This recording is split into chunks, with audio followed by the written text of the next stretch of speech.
Buenas tardes, profesora. Hoy hablaremos del genotipo y fenotipo. Fue Mendel el primero en captar la naturaleza, el cual de los organismos, su dicotomía entre su genotipo y su fenotipo. A pesar que estos conceptos fueron introducidos posteriormente, lectura nunca antes clara entre el proceso de herencia y el proceso de desarrollo genético interno de cada individuo, su genotipo.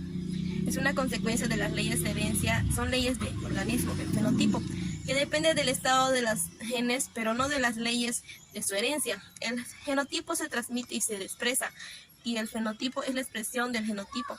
Genotipo y fenotipo son conceptos estructurales, son entidades, se refieren a procesos asociados al genotipo.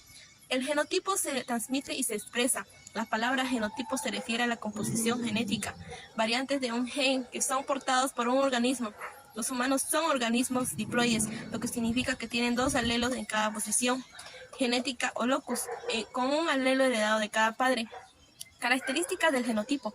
Las principales características son que tiene un formato de ADN y los humanos lo reciben por medio de herencia por parte de padre y madre. El fenotipo es el que se encarga de manifestar las enfermedades hereditarias. El fenotipo es cualquier característica que tiene un individuo, como por ejemplo ambientales y por las interacciones que tenga el individuo con él, de determinar los potenciales y las limitaciones hereditarias que un individuo posee.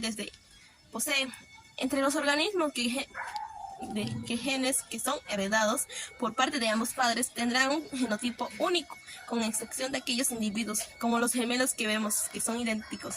Características del fenotipo. Entre las características más sobresalientes de los fenotipos podemos citar la siguiente. El fenotipo de un individuo puede llegar a verse afectado por la relación que tenga. El fenotipo de un organismo no solo implica las características observables como la morfología, sino que también incluye moléculas y estructuras como el ARN y las proteínas producidas codificadas por los genes. Tienen variabilidad y a estas se le conoce con el nombre pueden ser identificados por medio de biología molecular y por diferentes tipos. El genotipo se refiere al conjunto de genes que un individuo lleva por dentro de su cuerpo, determinar los diferentes rasgos o características que pueden ser observadas por el fenotipo, incluyendo aquellos que determinan su sensibilidad a una determinada.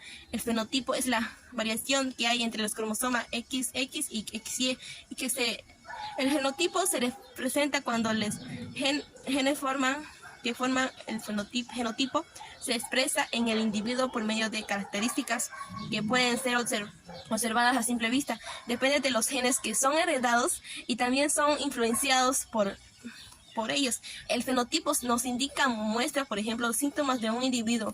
Un individuo homocigoto es aquel que se posee dos alelos. Un individuo heterocigoto es aquel que posee alelos diferentes para cuando hablamos de homocigoto o heterocigoto. Cuando se combinan dos alelos iguales se expresa el alelo. Para el marrón será homocigoto dominante. El carácter albino se representa cuando hay dos alelos albinos. Existen ciertas combinaciones de alelos que solo pueden tener estos, los encontramos en los alelos recesivos. Versiones de genes que no se expresan cuando existen otro gen dominante. Que las personas con el tipo de sangre O son homocigotas y tienen dos alelos. Eso sería.